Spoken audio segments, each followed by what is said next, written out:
আর আমাদের দেশের মসজিদ সবগুলো বন্ধ।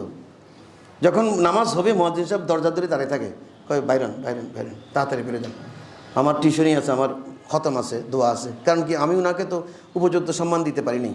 ওনার বেতন যদি আমি 30,000 টাকা দিতে পারতাম আর বলতাম যে হুজুর আপনি তালাওয়াবদ্ধ করতে পারবেন না, টিউশনই করতে পারবেন না, দাওয়াতও পড়তে পারবেন না, আপনি এগুলো থাকবেন, দরজা খোলা থাকবে। আর চোরের ডরে, যে দেশে চোরের ডরে কিছুই করা যায় না, সে দেশে কী ইবাদত করবেন আপনি? আমি জুতা পাহারা দেবো না নামাজ পড়ব, যে টেনশন জুতা নিয়ে, দামি হলে তার কথা নেই। 3,000 টাকা যদি এক জোড়া জুতা কিনেন, ওই 3,000 টাকা জুতা পাহারাদের জন্য কত ওয়াক্ত নামাজ বাদ গেছে আমার। টেনশন কী জন্য?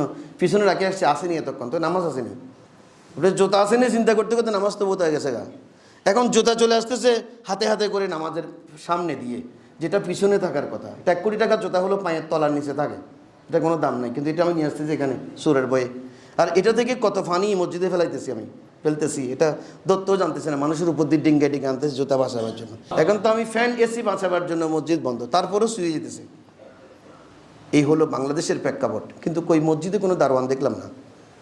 আচ্ছা চুরি হবে ঠিক আছে, তার বিকল্প আছে তো, আপনি দারোয়ান নিয়োগ দেন, 12 ঘন্টা করে 24 ঘন্টা 2 জন দারোয়ান ডিউটি করবে, বেতন দেবো মসজিদ ফান্ড থেকে।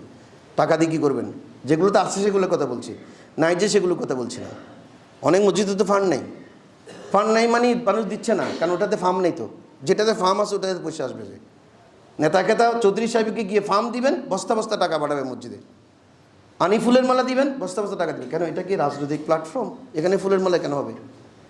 আমি এটা ব্যক্তিগতভাবে পছন্দ করি। যেমন আমি যাওয়ার সময় আপনারা একটা ফুল দিয়েছেন, ব্যক্তিগতভাবে পছন্দ করি। কিচ্ছু নাই এগুলো, গোলামদের মুনিবের দরবারে যাবে, এখানে ফুল নেওয়ার কি আছে?